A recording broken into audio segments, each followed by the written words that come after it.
Radio in Georgetown. Kaieteur Radio, 99.1 FM. Good evening. Welcome to this evening's newscast on Kaieteur Radio. Kevin Smith here. Let's get to the news in detail.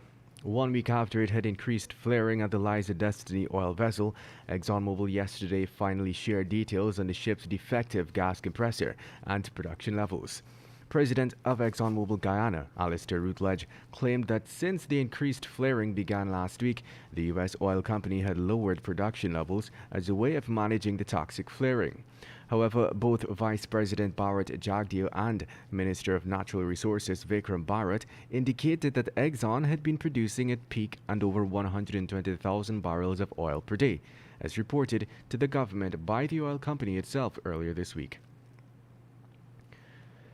Meanwhile, the announcement made last week that ExxonMobil's subsidiary Esso would be flaring above pilot levels yet again at the Liza Destiny oil vessel due to its faulty gas compressor system was one that should have emerged from Guyana's regulator, the EPA. Instead, the nation heard nothing from the agency.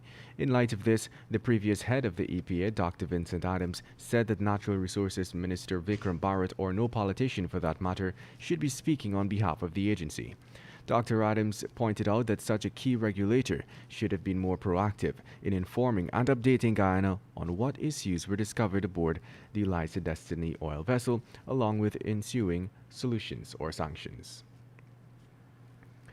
Meanwhile, ExxonMobil has admitted that Guyana is one of its two most profitable business ventures.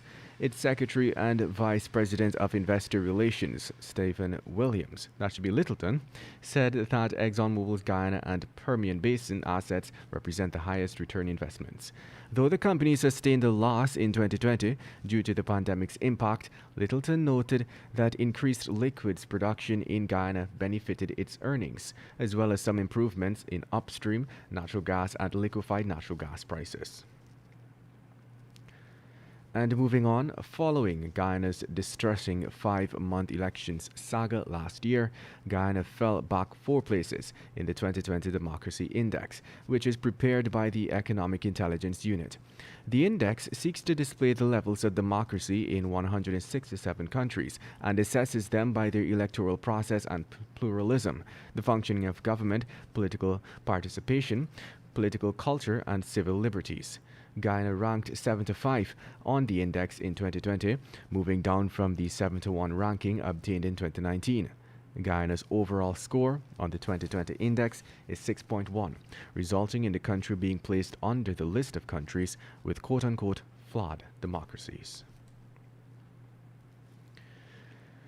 And now let's tell you 3 brothers, aged 26, 23, and the other below 18 years, are now in police custody after allegedly stabbing a 20-year-old Bell West Coast Demerara man to death last evening.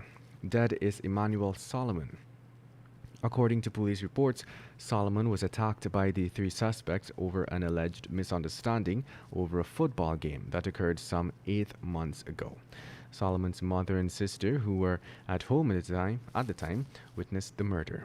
According to the distraught woman, her son was sitting in front their Bell West home when he was approached by the 3 brothers and an unidentified female.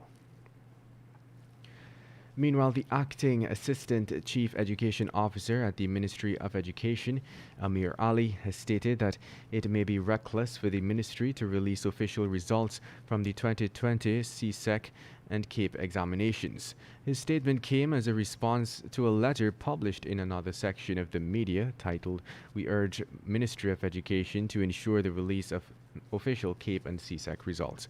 Following the release of the results for the 2020 CSEC and CAPE examinations, which are administered by CXE, many issues arose. Some of the discrepancies was the issue of students receiving ungraded marks despite sitting their exams and submitting their SBAs in a timely fashion. And finally, let's tell you the Ministry of Health today reported 52 new infections from the COVID-19. Which showed the virus case toll increased to 7,936. The dashboard also showed that 5 patients are in the COVID-19 ICU, 738 in home isolation, 54 in institutional isolation, and 14 in institutional quarantine.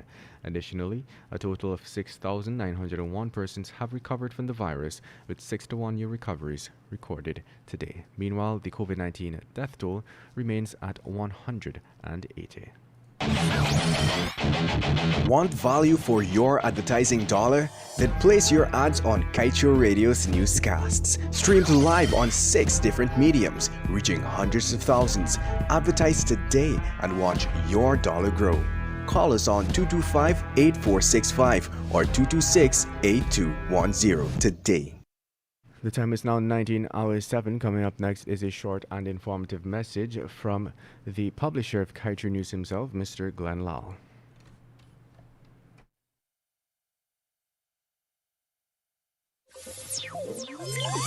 Guyana, I have a question for you. Would you allow a man to come to your birthday party, cut your cake,